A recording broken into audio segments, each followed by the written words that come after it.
The homicide investigation in Sandringham is continuing this morning into the tragic death of the dairy worker last night. Cordons remain in place in Haverstock Road, Fowles and Duncan Ave, and the scene examination is continuing through the day. There's also the area canvass where our staff will be going door to door, speaking to all the residents close by. The post-mortem examination will be in the near future, and once we have those results we can release some more after that. The Sandringham community will see a definite increase in the number of police staff because we've got a big team arranged this morning which are out there doing the investigations, as I say, the scene examination, the area canvass, and obviously a focus on trying to identify and locate an offender. What has happened is a tragedy, and the police want to reassure the community that our team is focused on identifying and finding, locating that offender. What we know is, and it is the early stages of the investigation, is that this was a lone offender that went into the dairy and committed what we believe to be a robbery. The initial description we have of that offender is that he was wearing dark clothing. There was a dark top, a black cap, dark tracksuit type pants, which had some white writing down the left leg. He also had a black and white bandana on his face. I'd like to acknowledge the community and the people who were at the scene immediately after this happened and assisted with not only speaking to the police but also with the now deceased. We still want to hear from anybody in the area who either has CCTV, who was driving around. Yeah, we're talking around 8 p.m. last night. It was still daylight. It wasn't dark, it was still daylight. So there might be people who were driving around or who saw someone acting suspiciously prior to the robbery or even afterwards. So anybody who's seen something or anyone who's got CCTV, please contact the police. Because what we know, it was possible that this man was walking around in that area before and afterwards. And that's, as I say, that is our focus, finding this offender, because the family are going through a tragedy. It's just not something that they expect, want, and we've got support in place for them. We've got victim support. We have a police liaison officer working with them. So we appeal to anybody in the community as well who may well know who this offender is. Yeah, let us know, come to us, give us that answer. Any questions? We've had 2 murders in Auckland in one evening. What are your assurances to people? Look, my focus is on this investigation. My understanding they're two totally separate circumstances.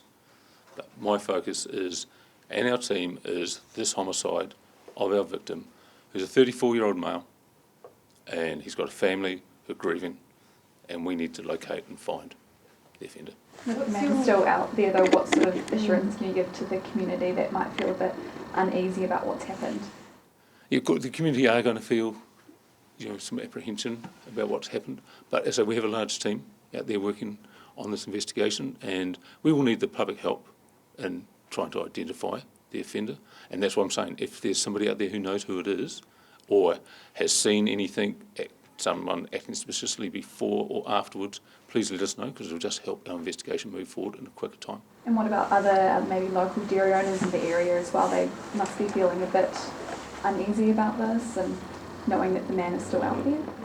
Yeah, so taking normal prevention precautions and being aware of your own safety is always important, and it's always been a message we've been putting out. Can you talk to us a bit more about what actually happened, what was taken, how sort of things unfolded outside the shop and in the shop? So, as I say, it is very early stage in the investigation, and I've had a briefing from the staff who worked through the night on this.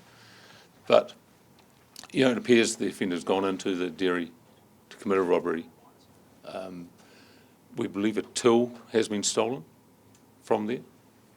And, you know, the circumstances, until we put it all together, I don't want to speculate on everything. So it seems like the only thing you know for sure is the money at the moment.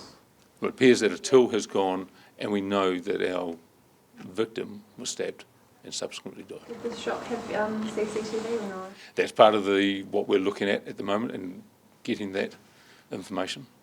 Is there anything to suggest that anyone else was involved? No, there's nothing at this stage to suggest there was more than just one person. It was just, we understand, a lone offender. Do you have any suspects or persons of interest? No, and we've got a suspect phase as part of that, and that's what they're working up at the moment. Have you found the weapon? At this stage, no.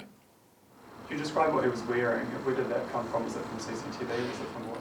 Yeah, we've had a person seen just beforehand, and there's a description of that, and that's what we're going on at the moment. So that could change slightly, but that's what we believe, the description of the clothing that we're looking for. Was anyone else in the shop at the time? No. What advice would you give business owners in that community? Well, it's the same advice that's been going out for a number of time now, the prevention advice, taking their own precautions, safety precautions, and that's why we need the public help. We need to get this offender and find them early. There is public funding available for safety measures like fog cannons, etc. We know that this family was trying to access that funding. What's your understanding of their attempts to access the security measures and police's involvement with that process? At this stage, my focus is on this homicide here. I haven't looked at that bigger, wider picture. That's something that will come eventually in the investigation, but at this stage I can't answer that question. Thanks for checking out our YouTube channel to stay up to date with all the latest news from the New Zealand Herald.